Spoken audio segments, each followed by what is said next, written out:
আসসালামু আলাইকুম। আশা করি সবাই ভালো আছেন। মুরাজ এগ্রোর নতুন একটি ভিডিওতে আপনাদের সবাইকে আবারও একবার স্বাগতম। তো চলে আসলাম আমার গরুর খামারের নতুন একটি ভিডিও নিয়ে। তো দেখতে পাচ্ছেন যে এখানে আসলে আমাদের গরুর যে খাবার রয়েছে, দানাদার খাবার, সেটাকে প্রস্তুত করা হচ্ছে।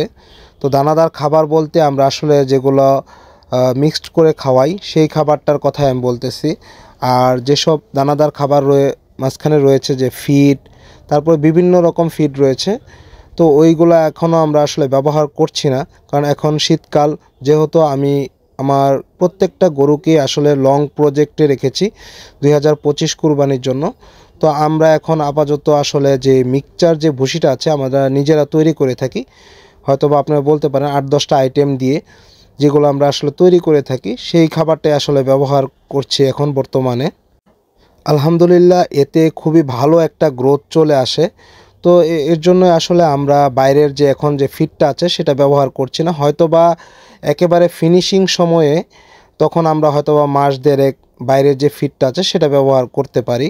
তো এখানে দেখতে পাচ্ছেন যে কোরাল যে ভুসিটা আছে সেটা দেওয়া হয়েছে। তো আমরা প্রত্যেকটা আইটেম আসলে একটা করে লেয়ার তৈরি করছি যাতে ভালো করে আসলে মিক্সড করা যায়। তো এখানে আমরা ভুসি নিয়েছি, তারপরে যেটা দেখতে পাচ্ছেন সেটা হচ্ছে মাসকলার ডালের যে ভুসিটা আছে, উপরে যে ছোলাটা আছে সেই ছোলাটা নিয়েছি। তো এই খাবারগুলো আসলে আমরা আমাদের বাইরে আসলে মিশাই। তো আজকে আমরা বাইরে মিশাতে পারছি না, কারণ বাইরে একটু আবহাওয়া খারাপ বৃষ্টির কারণে। তো এখানে মাসকলায় ভুসির পরে আমরা যেটা দিয়েছি সেটা হচ্ছে ভুট্টোর যে গুঁড়াটা, একেবারে মিহি গুঁড়াটা আছে, সেই গুঁড়াটাই আসলে আমরা ব্যবহার করছি। তো প্রত্যেকটা খাবারই আসলে আমরা খুব সুন্দর করে চারপাশ ছড়িয়ে ছিটিয়ে চারদিকে মিশাচ্ছি, যেন শেষের দিকে আসলে মিশানোর জন্য খুব সহজভাবে মিশাতে পারি এবং কি প্রত্যেকটা খাবার খুব ভালো করে মিক্সড হয়। তো এখানে দেওয়া হয়েছে যে আরেকটা জিনিস দেওয়া হয়েছে, সেটা হচ্ছে যে ওটু কুড়া যেটাকে বলে, রাইস পোলিং। তো ওটা আমরা দিয়েছি এবং নর্মাল যে ঝাড়া কুড়াটা গ্রামে পাওয়া যায় সেই কুড়াটাও আমরা ব্যবহার করেছি। আর এটাকে আপনারা বলতে পারেন যে রাইস পোলিং, একেবারে যে চাল সহ যে গুঁড়াটা রয়েছে সেই গুঁড়াটা আমরা কিন্তু ব্যবহার করছি এখানে।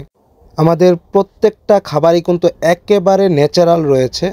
তো এখানে দেখতে পাচ্ছেন যে আমাদের আরেকটা জিনিস যে ভিটামিন আসলে দিচ্ছি।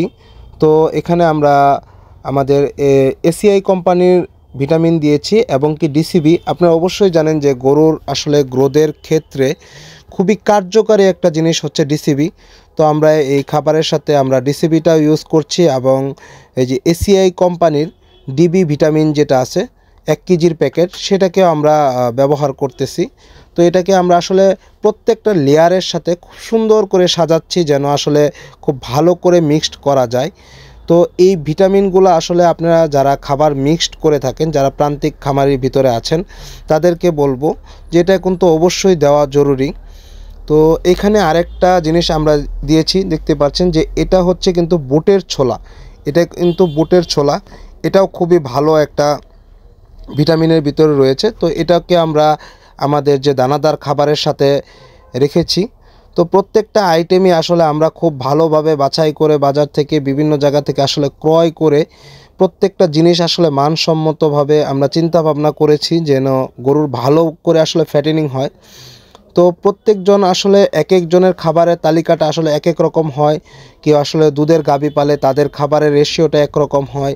যেহেতু আমরা ফ্যাটেনিং করে থাকি, মোটা তাজাকরণ করে থাকি, তো আমাদের রেশিওটাই একটু অন্যরকম থাকে যেন আসলে গরুগুলো খুব তাড়াতাড়ি সময়ের ভিতরে মোটা তাজা হয়ে যায়। এবং কি আমরা এই জিনিসটা খুবই মাথায় রাখার চেষ্টা করি যেন কস্টিংটাও কম আসে।